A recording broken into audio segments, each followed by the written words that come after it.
Vamos começar com os últimos acontecimentos e com os seus comentários sobre isso. Para quem não sabe, o Dr. Siddiqui Sheh é professor associado na Faculdade de Estudos Mundiais da Universidade de Teherã e um comentarista bastante prolífico. Então eu queria ouvir a sua análise sobre o que o senhor acha que acabou de acontecer nessas negociações.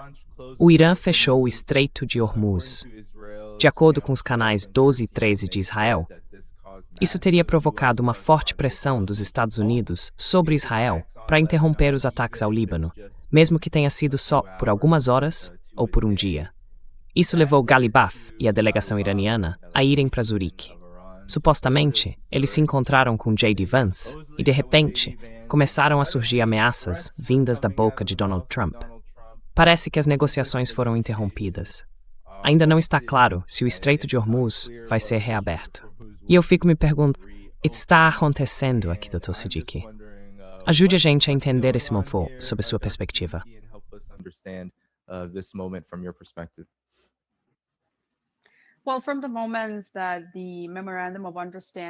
Bom, desde o momento em que o memorando de entendimento foi finalizado e anunciado pelos dois países, pelos Estados Unidos e pelo Irã, como tendo chegado à fase final e depois declarado como um acordo bem-sucedido, começaram muitas discussões dentro do Irã.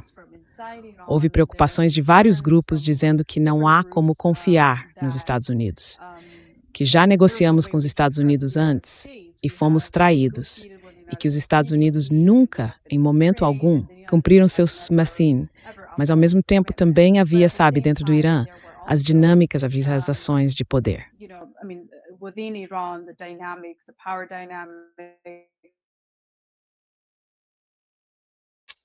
Parece que a gente perdeu sua conexão, Dr. Siddiqui. O espectro político é bem diverso, tem muitas ideias e opiniões diferentes. Alguns também acharam que... desculpa por isso. Pode ter um pequeno atraso. Pode continuar com o que você estava dizendo. Desculpa. Tudo bem, tudo certo. Mas eu acho que o Irã seguiu adiante com o memorando de entendimento, já sabendo que os Estados Unidos podem descumprir seus compromissos e não cumprir o que foi acordado num memorando desse tipo. Mesmo assim, nós vamos tentar. Vamos ajudar a suspender o bloqueio contra o Irã e não vamos perder nada com base nos artigos do memorando de entendimento. Estamos tomando medidas em resposta às ações e aos compromissos dos Estados Unidos. E, se algum dos artigos não for cumprido, vamos reverter os passos que tomamos dentro desse mesmo acordo. Eu acho que o primeiro ponto muito importante sobre o memorando de entendimento é que dá para ver concessões enormes feitas pelos Estados Unidos.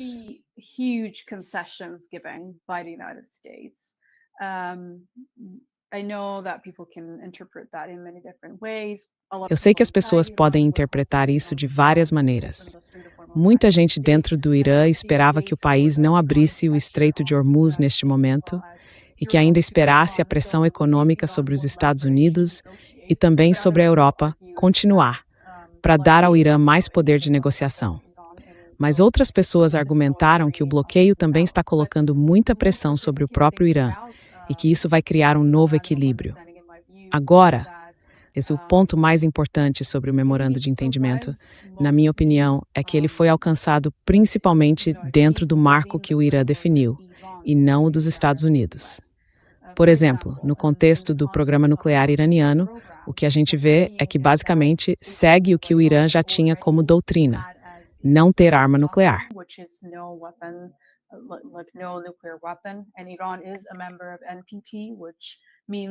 E o Irã é membro do TNP, o que significa que já assinou um compromisso de nunca buscar desenvolver armas nucleares. Então o Irã não está assumindo nada além do que já tinha declarado antes. Mas quando Israel quebrou o cessar-fogo, como costuma fazer por hábito no Líbano, houve muita conversa dentro do Irã. E teve também a retórica ameaçadora do Trump, além de ele dizer que não vai dar nem 10 centavos para o Irã.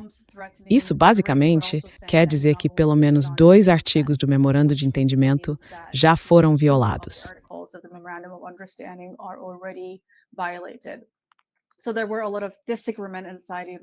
Então, havia muita discordância dentro do Irã, E muita gente de diferentes facções políticas dizia que isso já era motivo suficiente para não irmos a Genebra, para não irmos à Suíça continuar as negociações. Mas o argumento da equipe de negociadores era que eles iriam até lá para negociar o cessar-fogo no Líbano. E foi por isso que eles se recusaram a tirar fotos com a delegação.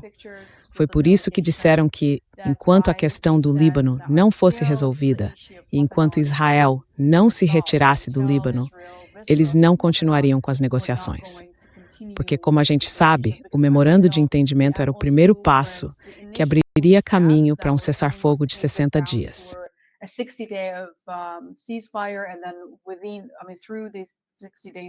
Durante esses 60 dias, os dois países deveriam negociar sobre outros assuntos que o Irã, naquele momento, não estava disposto a discutir. Então, basicamente, foi isso que aconteceu. Com o Irã fechando o Estreito de Hormuz, aumentou a pressão dos Estados Unidos sobre Israel. E com o Irã dizendo que se Israel não se retirar do Líbano, eles não vão continuar as negociações. Eu acho que vai haver ainda mais pressão sobre os Estados Unidos e sobre o próprio Trump, para convencer o Bibi de que ele precisa se retirar do sul do Líbano.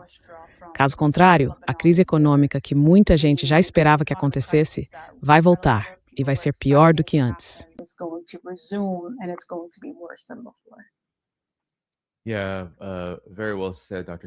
Muito bem colocado, Dr. Siddiqui. Agora eu quero compartilhar o que o Dropsite News disse sobre os acontecimentos de hoje. Então aqui temos o seguinte. Durante uma entrevista por telefone, isso, enquanto, teoricamente, as negociações estariam acontecendo. Quer dizer, na verdade, não estavam. Eu não acho que o Irã tenha visto aquilo exatamente como negociações, mas sim como uma tentativa de conversar para impor os termos que o senhor acabou de mencionar. Mas, numa entrevista por telefone à Fox News, Donald Trump disse que os Estados Unidos poderiam assumir o controle do Estreito de Hormuz e cobrar pedágios se o Irã tentasse fechar a passagem, o que o Irã já afirmou ter feito. Trump disse que os Estados Unidos poderiam se tornar uma espécie de anjo da guarda do Estreito e do Oriente Médio, acrescentando que Washington poderia ficar com 20% do petróleo que passa pelo Estreito de Hormuz.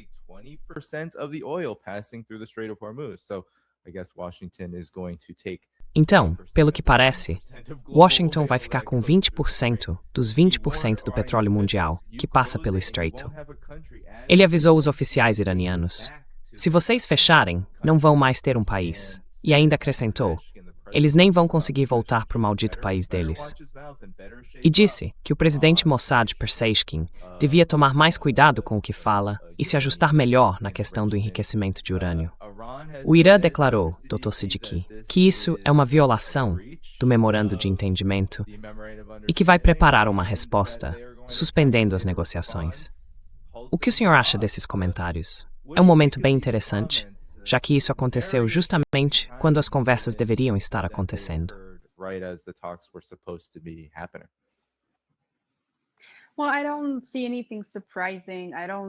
Olha, eu não vejo nada de surpreendente. Não vejo mudança na retórica. Não vejo mudança na política dos Estados Unidos. Desde o primeiro dia, quando os dois países decidiram que haveria um cessar-fogo e que iriam negociar ou chegar a um memorando de entendimento para tentar acabar com essa guerra, a gente tem visto o mesmo tipo de discurso. Trump dizendo que estamos perto de um acordo e no dia seguinte ameaçando bombardear o Irã para, enfim, continuar a guerra, voltar à guerra. Mas como a gente tem visto, muito disso é manipulação do mercado. É exatamente isso que ele quer fazer. E, surpreendentemente, o mercado continua reagindo à retórica pouco confiável dele.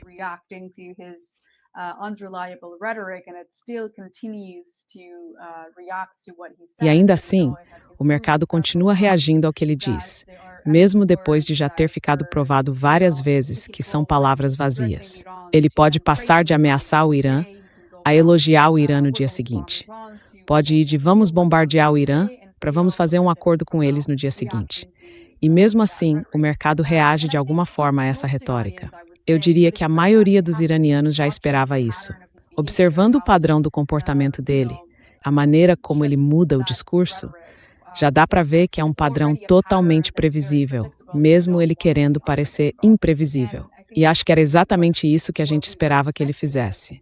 Mesmo quando o acordo ou o memorando de entendimento foi assinado, acredito que a maioria dentro do Irã, inclusive os próprios oficiais, já esperava que ele fosse violar os artigos desse memorando.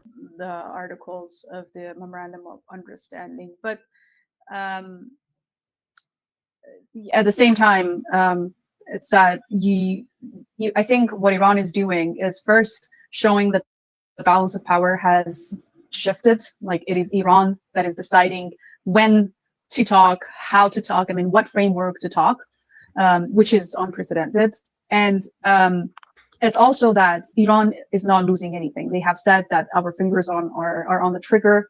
The Strait of Hormuz, as you can see, it was closed immediately after the violation of the Memorandum of Understanding, and the armed forces of Iran are fully ready to go back to the war. I mean, we fought for 40 days without losing an inch of our soil and of our territory. And even though several commanders, the highest member of Iranian political structure, were taken out, the country continued to defend its sovereignty without collapsing. So Iran has shown to its people and to the world. O Irã mostrou ao seu povo e ao mundo que, se for preciso voltar à guerra, está pronto para isso. E sabe como fazer isso. E como você sabe, até jornalistas e repórteres americanos e ocidentais já disseram que o Irã recuperou suas capacidades de defesa, mais de 70% a 80% delas. Então, mesmo com a infraestrutura muito danificada, a capacidade do Irã de se defender não foi comprometida. E eu acho que parte do bloqueio e dos confrontos que vimos durante o chamado cessar-fogo, antes do memorando de entendimento ser firmado, serviu para testar essa capacidade do Irã, para ver o quanto as Forças Armadas estavam preparadas.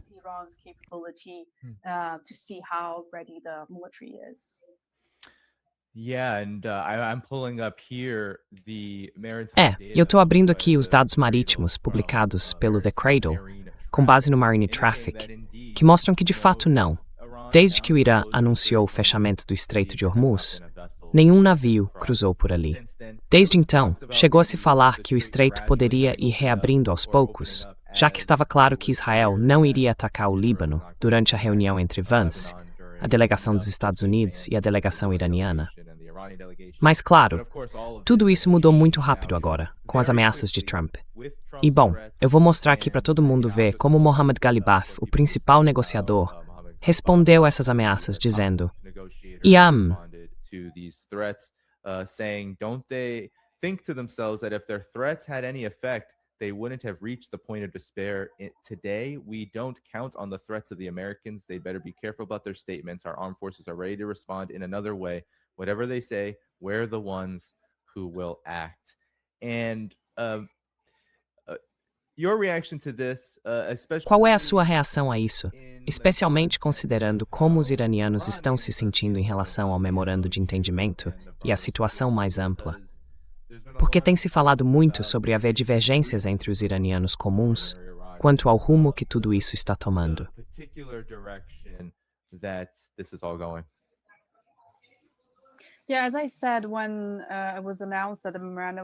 É como eu disse, quando foi anunciado que o memorando de entendimento tinha sido alcançado, houve muita discordância dentro do Irã. Mas isso ficou ainda mais evidente depois da mensagem do líder, que deixou claro que, por princípio, ele não concordava em negociar com os Estados Unidos. Porque, veja, o país já teve experiências nesse sentido, e isso nunca trouxe, de fato, mais alívio econômico, nem resolveu nossos problemas. Além disso, os Estados Unidos nunca cumpriram seus compromissos. Mas tem outro ponto que muita gente não percebe sobre a estrutura política iraniana. Existe espaço para diferentes atores dentro dessa estrutura agirem de acordo com o que entendem ser melhor para o país ou com a forma que consideram mais adequada de proteger os interesses nacionais.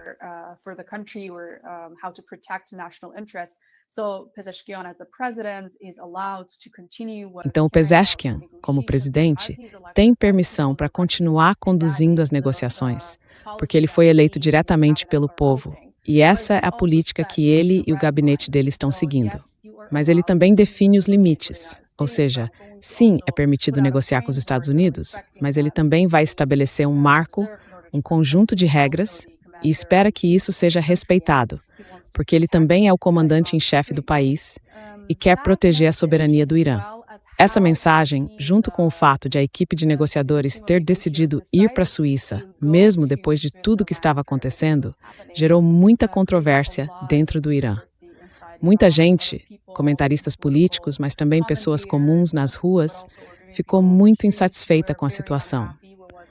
Mas eu acho que, depois que o Irã anunciou o fechamento do Estreito de Hormuz, e depois que declarou que não vai continuar as conversas até que Israel se retire do Líbano, as coisas deram uma acalmada. Lebanon, this calmed down a little bit, but for a couple of days there were intense discussions. Mas por alguns dias, houve discussões intensas na TV nacional. As pessoas foram, criticadas, houve demissões, e nas ruas dava para sentir um clima de que a gente estava desistindo daquilo em que vinha insistindo, especialmente na questão do Estreito de Hormuz. Porque muitos comentaristas dentro do Irã achavam que se o país continuasse, como eu disse, a usar sua influência sobre o Estreito de Hormuz por mais alguns meses, então o Irã teria mais poder de barganha nas negociações e conseguiria mais concessões dos Estados Unidos. Mas, de qualquer forma, como essa carta ainda está na mesa e o Irã voltou a usá-la, eu acho que vamos ver mais unidade e menos divergências nas próximas horas, dependendo de como a equipe em Genebra vai agir. Porque uma das preocupações do público também era que a gente não fosse apertar a mão dos assassinos do nosso líder e do nosso povo.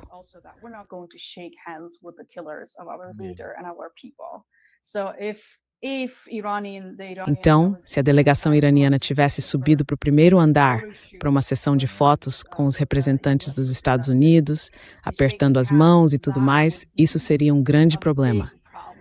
Muita gente torcia para que isso não acontecesse. E estamos satisfeitos que, pelo menos até agora, não aconteceu. Pelo menos, não vimos nada sendo divulgado ainda.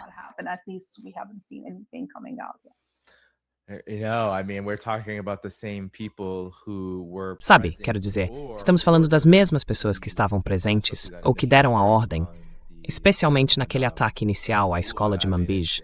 Quer dizer, é isso. E a delegação pegou o jato Mahan 168. E claro, sempre que delegações iranianas participam de conversas e reuniões, elas costumam dizer que isso representa o espírito que trazem para a negociação. Então, sim, seria um grande problema se isso tivesse acontecido. Mas não aconteceu. Agora, uma coisa que realmente aconteceu nas conversas foi o seguinte: eles não só se recusaram a apertar as mãos, como a delegação nem sequer tirou uma foto com a delegação dos Estados Unidos. E sabe, sobre esse ponto também, eu acho que boa parte do motivo pelo qual o Irã participa dessas conversas é por causa da mediação do Paquistão e pela vontade de agir de boa fé, não necessariamente com os Estados Unidos, mas com um parceiro regional muito importante, cuja relação nem sempre foi totalmente boa.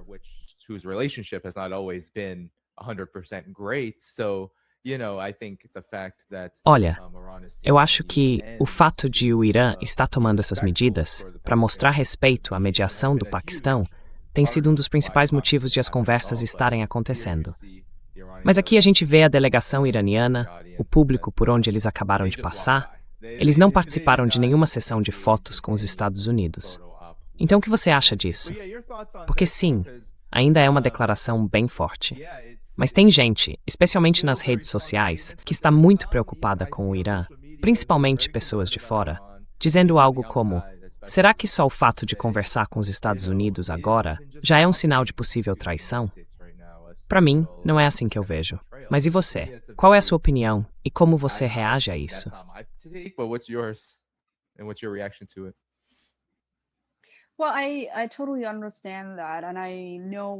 Olha, eu entendo totalmente isso e sei de onde vem. É como se você sentisse que o Irã está prestes a fechar um pacto com o diabo. Mas a verdade, a realidade é que o Irã é um ator muito, eu diria, muito sofisticado. E eles são muito pacientes na forma como agem. É como se estivessem jogando xadrez, são muito cuidadosos, pensam bastante antes de mover as peças. Isso não quer dizer que estejam sempre certos. Eu, pessoalmente, tenho críticas. Fiquei realmente insatisfeito quando a equipe decidiu ir para a Suíça. Eu não achava que isso fosse necessário, porque nós já tínhamos assinado o memorando de entendimento. E, sinceramente, não vejo como a presença do Irã lá poderia ajudar. understanding, I don't see how Iran's presence there would help, but I think these are the same people. Mas eu acho que são as mesmas pessoas que vêm negociando e tentando proteger os interesses nacionais do Irã. Então, é natural que haja críticas. Eu concordo, sabe, com as críticas que surgiram, especialmente, eu diria, em relação à viagem à Suíça. Também acho que provavelmente não era necessária. Eu não sei qual é a justificativa e espero que os representantes apresentem alguma explicação ao povo. Mas, na minha opinião, a forma como eles têm conduzido as coisas até agora está dentro das linhas vermelhas que já conhecíamos e dentro das expectativas que a população tinha. Só que veja, essas críticas aparecem porque o Irã pareceu muito forte e agora as expectativas estão muito altas.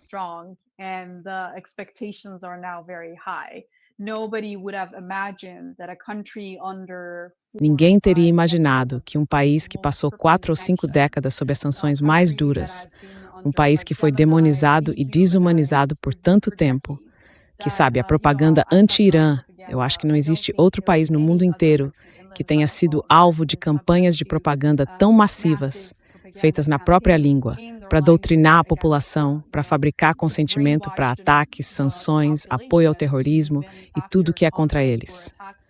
E aí, esse mesmo país parece ser o único e provavelmente o primeiro em décadas a desafiar de forma significativa essa ideia de um exército invencível ou essa imagem do exército mais poderoso do mundo que a gente sempre associou aos Estados Unidos.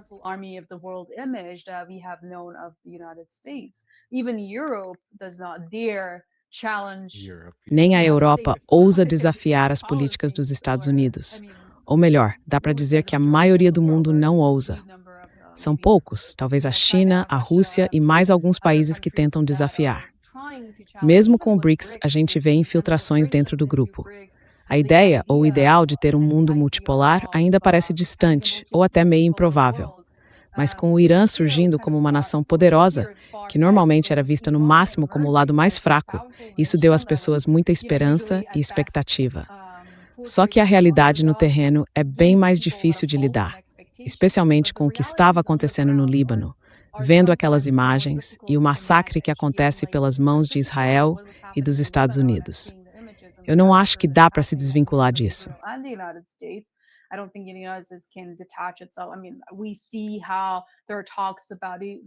Quer dizer, a gente vê como há conversas sobre um possível distanciamento entre os Estados Unidos e Israel.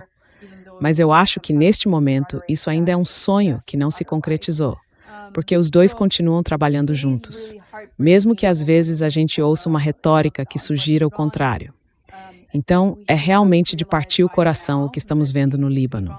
Mas o Irã, eu acho que já deveríamos ter percebido que se o Irã tivesse medo de agir, ou simplesmente não se importasse em agir, ele não teria apoiado a Palestina por tantos anos, nem o Líbano, nem todos esses parceiros não estatais, esses grupos de resistência na região. Eles teriam tentado, sabe, algumas pessoas dizem que o Irã usou o Líbano como uma carta nas negociações. E eu sempre respondo, você não entende o que significa ter uma carta na manga. Isso, na verdade, complica a situação para o Irã. Não ajuda o Irã a chegar a um cessar-fogo com os Estados Unidos.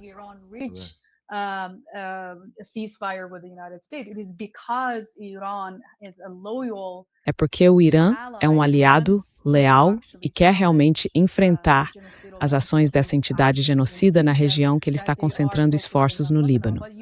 Mas não dá para esperar que isso aconteça da noite para o dia.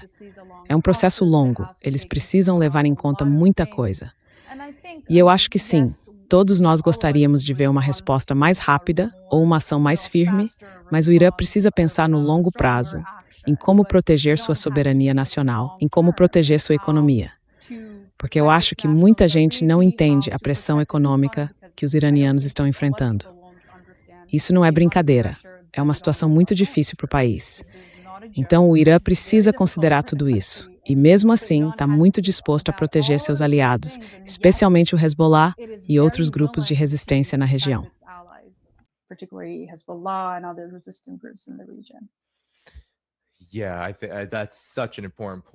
Esse é um ponto muito importante. Primeiro, logo no topo do memorando de entendimento, que, como você disse, basicamente traz as exigências do Irã, ou como você chamou os pedidos, os termos, isso é algo sem precedentes em muitos aspectos. E o Irã precisa lidar não só com o fato de que, e eu sempre digo isso, desde que o Irã começou a negociar com os Estados Unidos, desde que eu trabalho com esse tema, o Irã tem todo o direito de tentar suspender ou eliminar as sanções, independentemente de confiar ou não nos Estados Unidos. Quer dizer, ninguém confia no Império Americano. Pelo menos, quem presta atenção nas coisas não tem como confiar no Império Americano.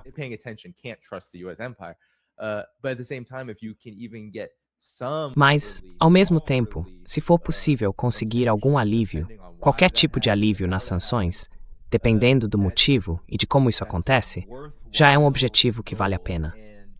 E o fato de o Irã ter colocado o Líbano no topo da sua agenda, quando tudo isso está em jogo, o que na verdade torna muito mais difícil que qualquer uma dessas outras coisas aconteça, independentemente da posição de força do Irã, isso é algo realmente histórico, de várias maneiras. Mas eu entendo as críticas. Considerando o peso histórico disso, dá para entender por que algumas pessoas pensam: por que não fazer mais? Por que não agir de forma mais dura? É compreensível. Mas sim, há uma visão de longo prazo aí. O que você acha?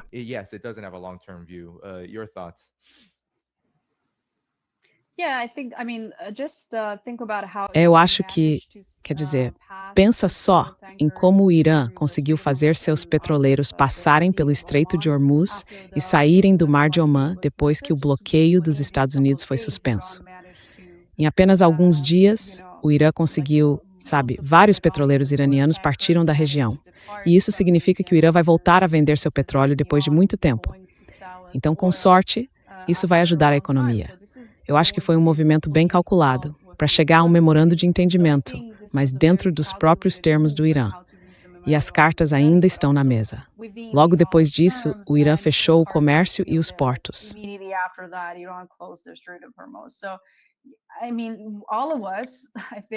Então, quer dizer, todos nós, acho que o mundo inteiro gostaria de ver isso.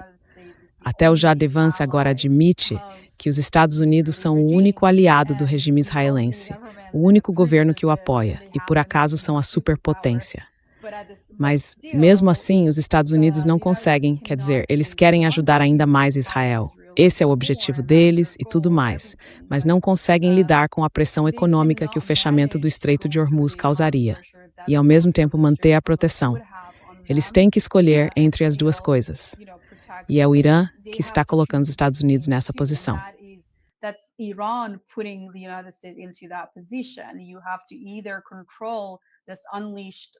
Você precisa escolher, ou controla esse cachorro solto que vocês têm na região, que é o regime sionista, ou pensa na sua economia sob pressão e na necessidade de tentar abrir o Estreito de Hormuz. E pensa bem nisso. Quer dizer, é claro que o Trump vai dizer que os iranianos estavam desesperados por esse acordo. Mas se você olhar as evidências e os fatos, dá para ver que o Irã, na verdade, não estava desesperado por esse acordo. O fato de ter levado tanto tempo para o Irã aceitar esse memorando de entendimento, o fato de o Irã ter conseguido usar sua influência, como eu disse, para chegar a um memorando de entendimento nos seus próprios termos, mostra bem quem é que estava realmente desesperado por esse acordo.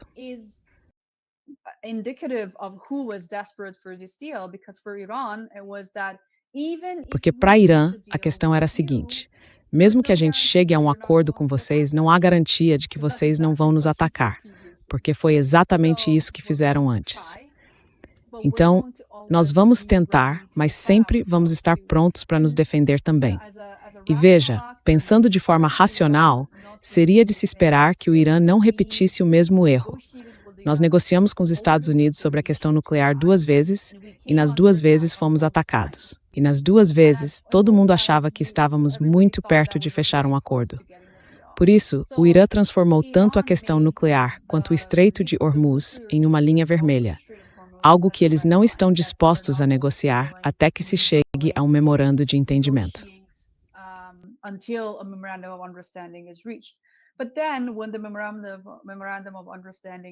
Mas então, quando o memorando de entendimento foi divulgado, uma das críticas que as pessoas dentro do Irã faziam ao próprio Irã era que a gente deveria manter o Estreito de Hormuz fechado.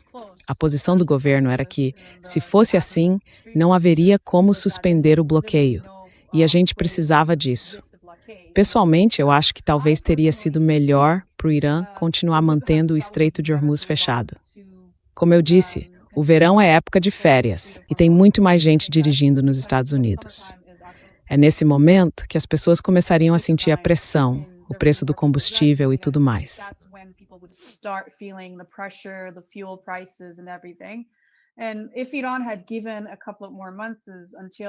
E se o Irã tivesse esperado mais alguns meses, até que a pressão econômica realmente começasse a pesar, tanto nos Estados Unidos quanto na Europa, provavelmente conseguiria mais concessões. Mas, de novo, eu sou professor, sou um acadêmico, não trabalho com diplomacia, não sei exatamente que tipo de pressão o exército enfrenta ou a economia enfrenta. Então, eu prefiro confiar nas decisões que eles tomam, mesmo que eu tenha críticas em alguns pontos. No geral, eu confio nesse processo de decisão, porque acredito que são as mesmas pessoas que conseguiram proteger este país por 40 dias ou mais. 40 dias. Na verdade, dá para dizer que por 47 anos, porque qualquer outro país já teria desmoronado há muito tempo, sob tanta pressão.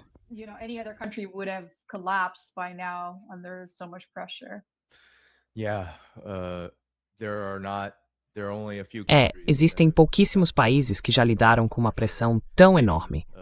E talvez nenhum outro país tenha uma dinâmica regional tão desafiadora, eu diria, até mais do que outros que já enfrentaram sanções, por exemplo. Então isso é um ponto importante. E tem também outra coisa. Você mencionou Israel antes. O Irã, ninguém, nem mesmo o que o J.D. Vance chamou de parceiro sênior, né? Os Estados Unidos seriam o parceiro sênior e Israel o parceiro júnior. Ele disse isso recentemente à imprensa. Mesmo assim, os Estados Unidos basicamente agem como se não tivessem nenhum controle sobre Israel. E olha, eu percebi que muita gente queria que o Irã continuasse avançando, talvez em defesa do Líbano e de Gaza, e enfim, que simplesmente destruísse Israel.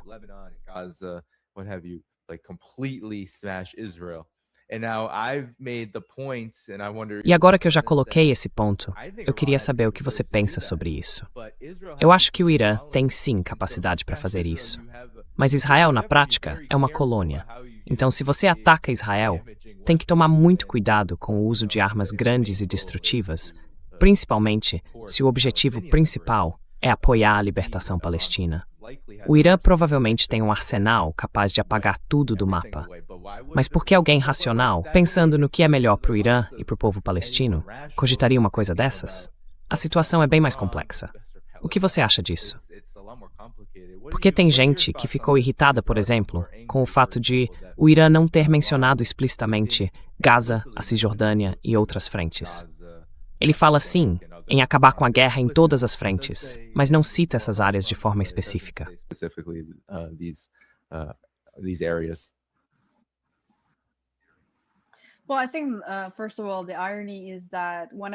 Olha, eu acho que antes de tudo tem uma ironia aí.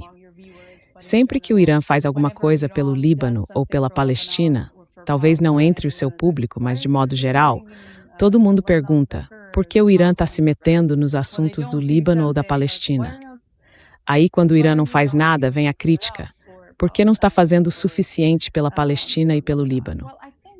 Bom, eu acho que uma coisa importante é que o Irã sempre cooperou com seus aliados e age de acordo com o que eles querem e com o quanto eles querem que o Irã se envolva. Não é como se o Irã decidisse sozinho e seguisse em frente sem cooperação ou coordenação com eles.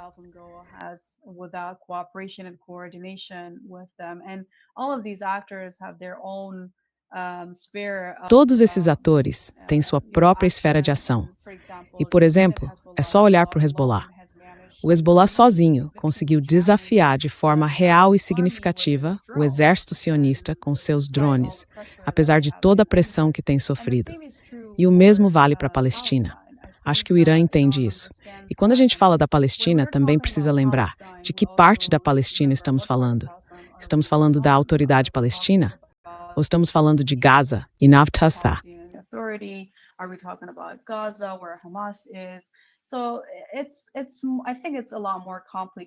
Então eu acho que é bem mais complicado para o Irã se envolver de forma mais direta nisso.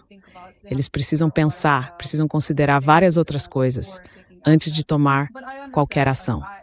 Mas eu entendo, acho que todo mundo quer ver o fim desse projeto colonial de assentamento que vem, sabe, afetando não só as pessoas dessa região, mas também, de certa forma, os próprios americanos, que acabam sofrendo com essa entidade e com a influência que ela tem na política interna dos Estados Unidos. Mas é isso. Às vezes a gente pensa que ver mísseis caindo sobre nós, nos territórios ocupados, é algo que a gente realmente quer que o Irã faça, como se fosse simples assim. Só que não é. Tem muita coisa que o Irã precisa levar em conta. E além disso, você sabe que para os mísseis iranianos atingirem seus alvos em Israel, é preciso persuadir EU esteves desmolet.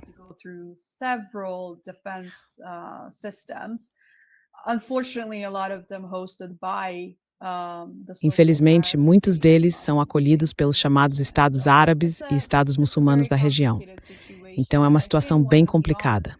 E eu acho que quando o Irã, e isso é importante, o Irã sempre foi acusado de querer apagar Israel do mapa. Mas, na verdade, eu acho que a visão dentro do Irã é que quando você comete atrocidades, genocídio e massacres desse tipo, você acaba provocando a sua própria destruição. As pessoas de fora nem precisam. Quer dizer, sim, e os mísseis ajudam, porque Israel tem agido com total impunidade. E o Irã é, na prática, o único Estado, a única entidade no mundo inteiro que realmente pune Israel pelo que ele vem fazendo. E, de novo, não dá para ter grandes expectativas, porque estamos falando de um país que vive sob enorme pressão e que, ao mesmo tempo, precisa proteger suas próprias fronteiras.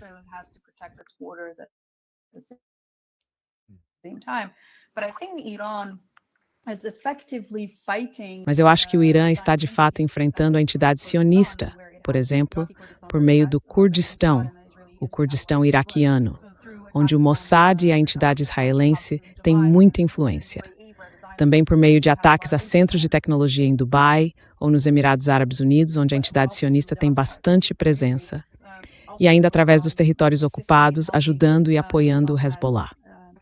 Porque eu acredito que o Irã também leva em conta a opinião pública da região, mas tem seus próprios limites, seus próprios cálculos.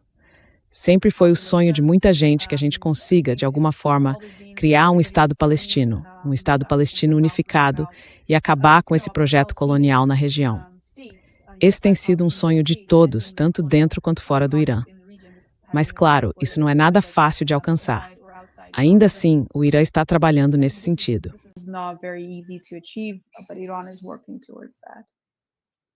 Yeah, I mean, I think within those Quer dizer, limitations too, eu acho que, sometimes it's hard dentro to dessas limitações também, appreciate às vezes é the difícil perceber as opportunities oportunidades that que já have surgiram. already O fato é arisen que, with sabe, você mencionou o Hezbollah. Hezbollah. I mean, Qualquer vitória, qualquer victory sucesso do Hezbollah vai sim any, repercutir na success Palestina. for Hezbollah Eu acredito que o is mesmo vale para o Irã. going to E é aí reverberate que, na minha opinião, I as believe the pessoas same goes acabam for se Iran, confundindo. and I think this is where people get tied up, like the resistance in the region, from what I've Pelo que eu estudei, e pelo que dá para ver de fora, a resistência na região não enxerga isso como uma coisa do tipo um por todos, mas sim todos por um. É como se todo mundo estivesse envolvido pelos mesmos motivos. E se alguém consegue algum sucesso, no campo de batalha, na diplomacia, na economia, no lado militar, em tudo isso, isso acaba fortalecendo todo mundo que faz parte do mesmo grupo. E o que você mencionou sobre o Iraque e a região do Kurdistão, a região curda, é algo de que quase não se fala, mas parece que durante todo esse período, mesmo antes dos ataques começarem, especialmente antes dos ataques, quando houve aquelas terríveis ações de grupos intermediários dentro do Irã, parece que o Irã vem aos poucos, de forma constante e gradual, eliminando esse problema. E isso é algo muito importante, realmente muito importante.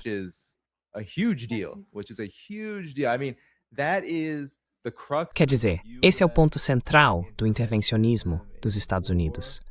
A guerra depende de uma força capaz de entrar em ação, causar instabilidade ou até uma mudança de regime, ou as duas coisas. E isso parece cada vez mais distante de acontecer agora. Mas enfim, qual é a sua reação a isso? Depois eu tenho só mais uma coisa para mostrar antes da gente encerrar.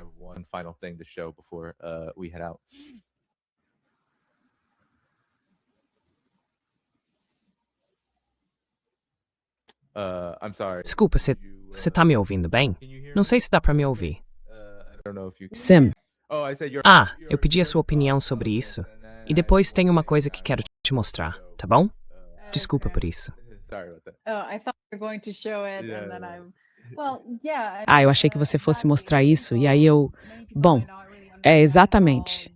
Eu acho que muita gente talvez não entenda direito como essas organizações terroristas armadas, mas também a forte influência israelense e americana no Kurdistão iraquiano, que faz fronteira com o Irã, estavam exercendo muita pressão.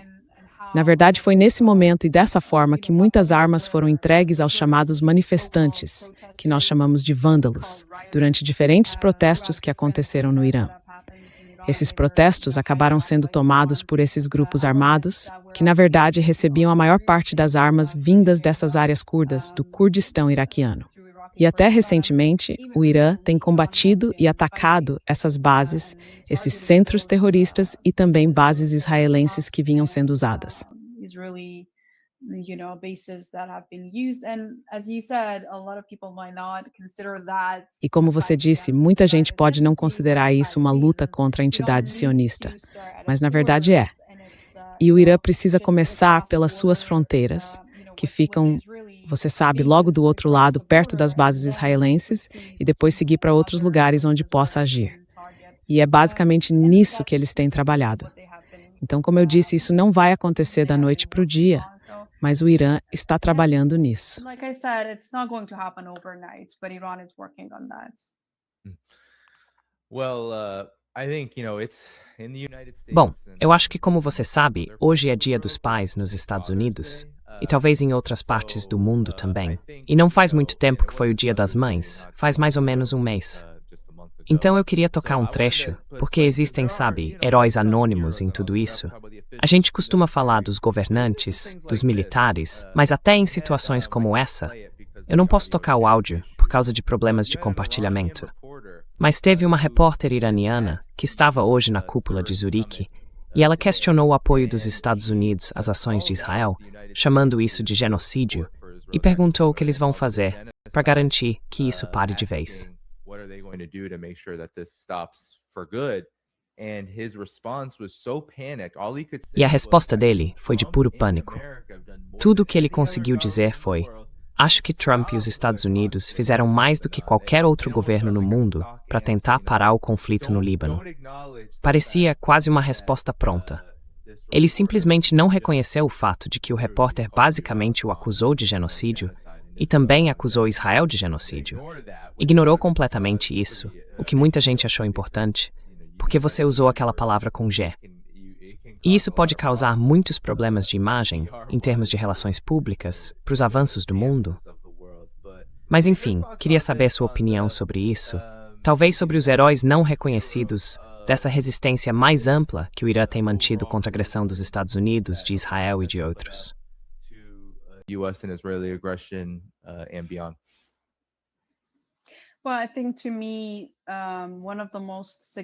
Olha, eu acho que para mim, uma das partes mais importantes da sociedade iraniana, que tem participado ativamente de várias formas, é aquela que se envolve na resistência contra o imperialismo e que contribui nas lutas que o país vem travando contra o imperialismo e contra o que, na nossa terminologia política, chamamos de arrogância, ou o fronte da arrogância, porque é isso que os Estados Unidos representam.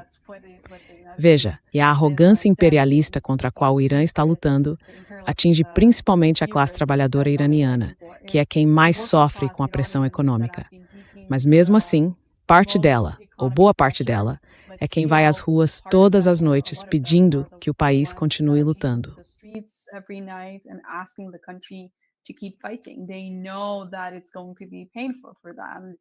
Eles sabem que vai ser doloroso para eles.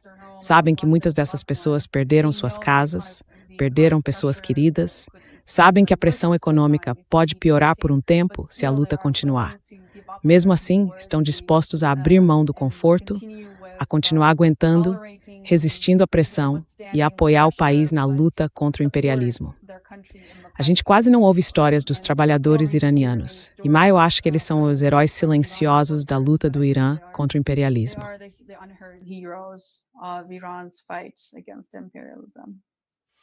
Yeah, no, definitely. And I guess Sim, just also to claro, say com that, certeza. on a E eu day acho like que também é this, importante dizer que num dia como hoje, Dr. um, Siddiqui, a we gente have to precisa pensar na the coragem e amount na of dor que temos visto courage no Irã and, e em toda a through the região. kind of pain that we've seen in Estamos falando Iran de and pais que across the perderam seus region. I mean, we're filhos. talking about Pense, por fathers who have exemplo, lost their na queda do children voo using the 168. Mab 168. Like Aquilo por si só I mean, that já é um in and dos of crimes de itself guerra mais is revoltantes da disgusting história war recente. crimes that Mas isso é só um occurred detalhe in diante recent de todos history. os pais, But that's de just a todos os homens blip que foram to all mortos, the da parents, all Palestina, the do Líbano, fathers do that have been Irã, lost and killed, até de crianças Palestine, cujos and pais we choram por elas hoje. children who have been killed, whose fathers, mourn today. Like, I think it's Eu acho que esse é um daqueles momentos na história em que a gente realmente precisa reconhecer o que as pessoas são capazes de fazer, apesar de tudo o que aconteceu com elas.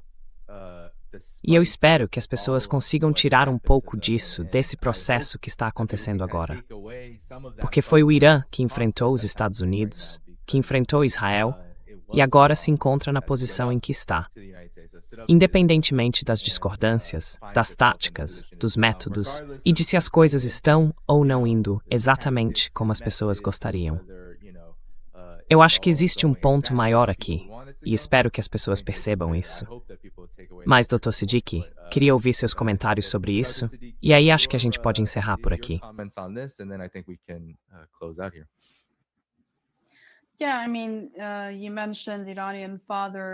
Sim, quer dizer, você mencionou pais iranianos que perderam pessoas queridas ou pais que foram mortos nessas lutas. Muitos pais. A gente sabe de um pai iraniano muito jovem, com pouco mais de 20 anos, que morreu depois de perder os 2 braços e as 2 pernas enquanto operava um desses lançadores de mísseis. E isso aconteceu enquanto a esposa dele estava grávida.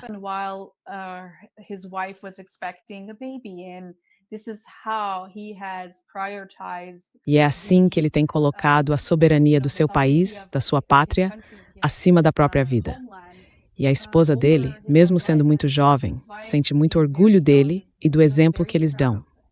Ele não é o único. A gente sabe que há muitos pais que sacrificaram a própria vida, que abriram mão do próprio conforto e do conforto da família, porque quiseram lutar essa batalha contra os Estados Unidos. Não só por causa do Irã, mas também pela Palestina, pelo Líbano, por toda a humanidade.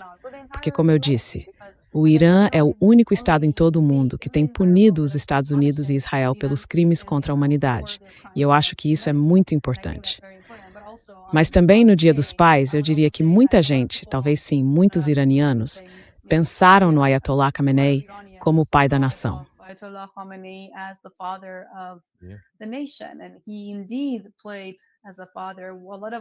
E ele realmente agiu como um pai. Muitos de nós sentimos falta dos discursos dele. Sempre que há turbulência e conflito dentro do país, sentimos ainda mais falta, porque as palavras dele nos davam muita esperança. Ele costumava acalmar os conflitos e as divergências, e agia como o pai da nação. A gente se lembra dele. Os iranianos comemoram o Dia dos Pais em outra data, que é o aniversário do Imam Ali. Mas esse também é um bom momento, uma boa ocasião, para lembrar de todos os pais que a gente conhece, que deram a vida e abriram mão do próprio conforto para lutar nessa batalha.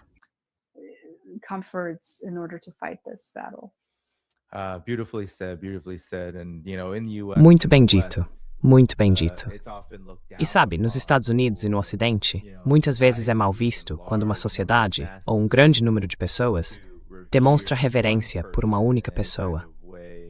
Como os iranianos fazem com o líder supremo, ou em outros contextos, como na Coreia do Norte, na China, todos esses lugares acabam sendo vistos como tendo cultos de personalidade e coisas assim.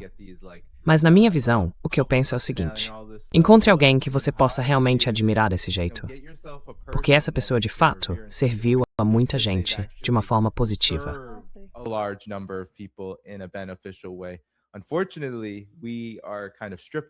Infelizmente, a gente meio que fica sem isso. Porque os líderes que ganham mais destaque nos Estados Unidos e em boa parte do Ocidente coletivo tendem a fazer coisas muito ruins com as pessoas. E muitas vezes acabam sendo cúmplices ou até cometendo alguns dos piores crimes contra a humanidade.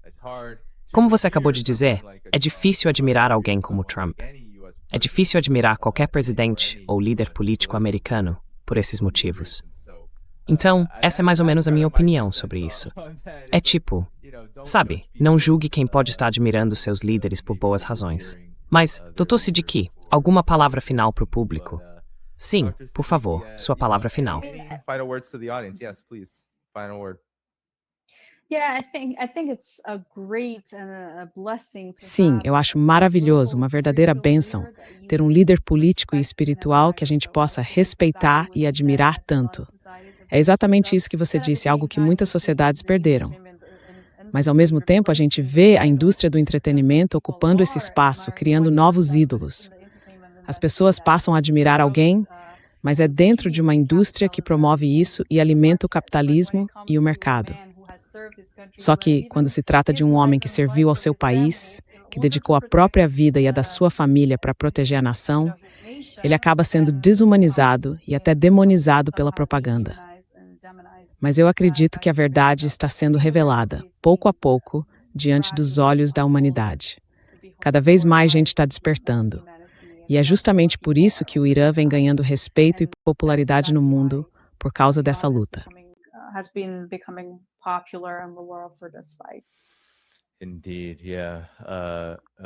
Pois é, exatamente. Como a gente estava conversando antes, eu disse que as conquistas do Irã aqui podem ser o maior sucesso do século XXI para os movimentos anticoloniais, historicamente falando. E isso, para mim, é algo enorme. Mas, doutora Siddiqui, temos um recado para você vindo de Gaza Oeste. Muito obrigado pelo superchat e por mencionar a doutora Satera Siddiqui, que está participando pela primeira vez, pessoal. Clica no botão de curtir para mais gente poder ouvir a voz dela. Eu vou tentar editar essa parte rapidinho, se der tempo, para não muita gente ver.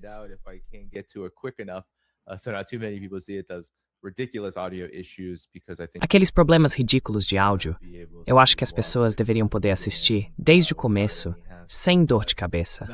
Mas de qualquer forma, se você entrar e ouvir isso, e voltar ao vídeo, só confere que nos primeiros 2 minutos e meio, por enquanto, é só avançar essa parte, tá bom? Certo, pessoal. Dr. Siddiqui, muito obrigado. A gente vai encerrar juntos aqui. Pessoal, não esquece de curtir o vídeo. Você pode apoiar o canal pelos links aqui embaixo. Dr. Siddiqui, tem algum lugar onde as pessoas possam encontrar o seu trabalho? Ou algo que o senhor queira divulgar?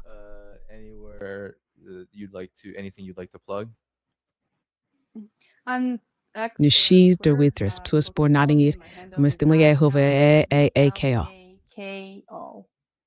Oh, okay. Yeah, let me put that in the video. Ah, tá bom.